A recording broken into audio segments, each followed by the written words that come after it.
Salam très chère roastrequeuse et bienvenue à Merzouga sur le Roast Trip Maroc. Alors aujourd'hui, si j'ai sorti ma tenue de garde-pêche de la forêt de Fontainebleau, c'est pas pour vous faire une vidéo de présentation de l'outfit du jour. C'est pas le sujet. Aujourd'hui, c'est tenue de combat, tout simplement parce qu'on y va. C'est le début du concret, l'instant de vérité. Donc on quitte ses mules Birkenstock et direction par là. Et je veux voir des orteils qui chauffent et la zone T qui shine.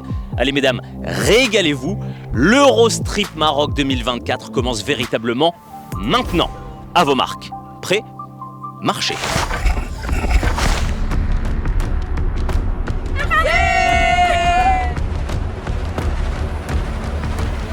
Derrière les dromadas, il y a comme un enfer. On a un petit peu moins qu'1 kilomètre. Le dépassement de soi, physique, mental, de sortir sa zone de confort, on change de pays, on change de continent pour connaître des nouvelles choses puis évoluer et grandir de tout ça. Alors que le soleil lutine de ses premiers rayons, nos aventurières mutines partent à l'assaut de ce premier jour de compétition.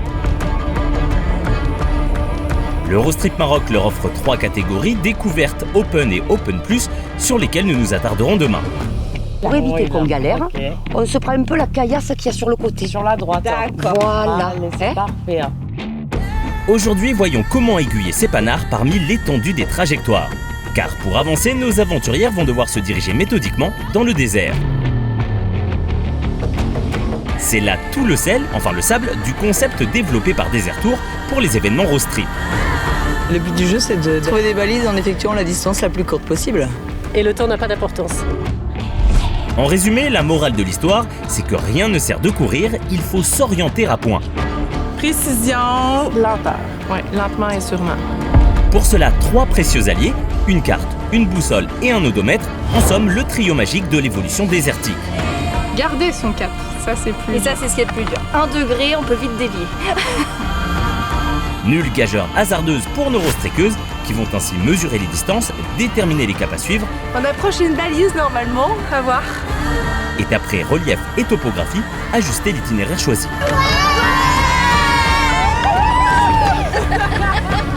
Chaque fois, c'est une petite victoire. Ouais, trop bien.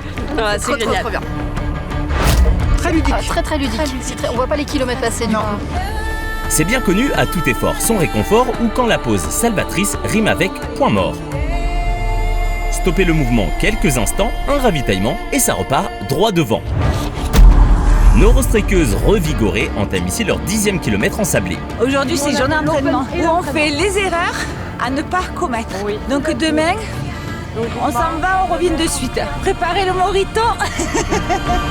Marcher pour avancer, marcher pour s'émerveiller aussi, car si l'on progresse grâce à ses pieds, on voyage les pupilles plongées dans l'infini. C'est magnifique. Magnifique. À chaque fois qu'on monte une dune, on pense que c'est le meilleur spot. Finalement, non. Il y en a toujours un plus beau. Les parcours sont autant sportifs que les horizons attractifs. C'est fou. C'est grandiose. Car du Roast Trip Maroc, nos roastrequeuses se souviendront de l'addition de milliers de pas, mais aussi de la beauté de ces panoramas. On a découvert des endroits, des palmeraies. Ça monte, ça descend, la dune, les cailloux. Magnifique.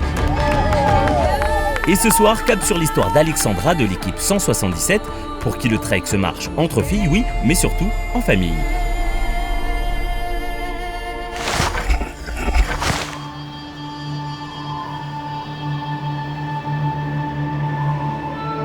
Alors je suis Alexandra, j'ai 51 ans et je me suis inscrite avec ma sœur, plus jeune que moi, et ma fille, donc de 24 ans, Sonia et Anna.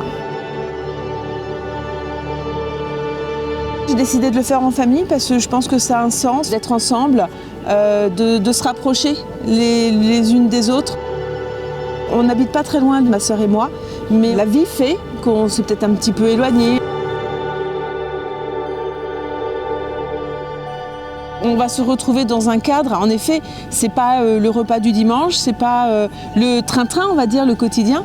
C'est vraiment un cadre différent et même sans repère du tout, puisqu'on est au milieu du désert et on partage la même tente, les mêmes galères.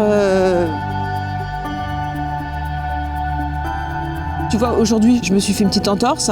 On a toutes, on s'est soudés et on a avancé toutes les trois, quoi.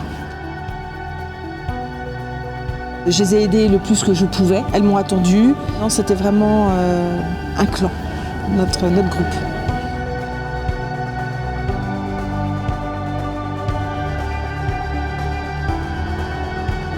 C'est cool de faire ça avec ma fille, de le faire avec Anna, c'est important, on partage vraiment quelque chose.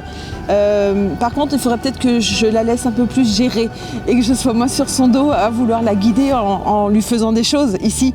Donc peut-être que ça va m'apprendre le trek à lâcher, même si elle n'habite plus avec nous, même si elle a sa vie, bah, c'est quand même ma fille. La maman poule, je travaille pour une coopérative agricole de volailles, donc tu vois. On s'est dit, allez, on y va. Et en fait, oui, on est capable de le faire, de se dépasser et d'y arriver. Et l'entorse, elle ne changera rien. J'irai jusqu'au bout. Et puis, vivre une très belle aventure à 3, oui. Parce qu'on ne la revivra jamais.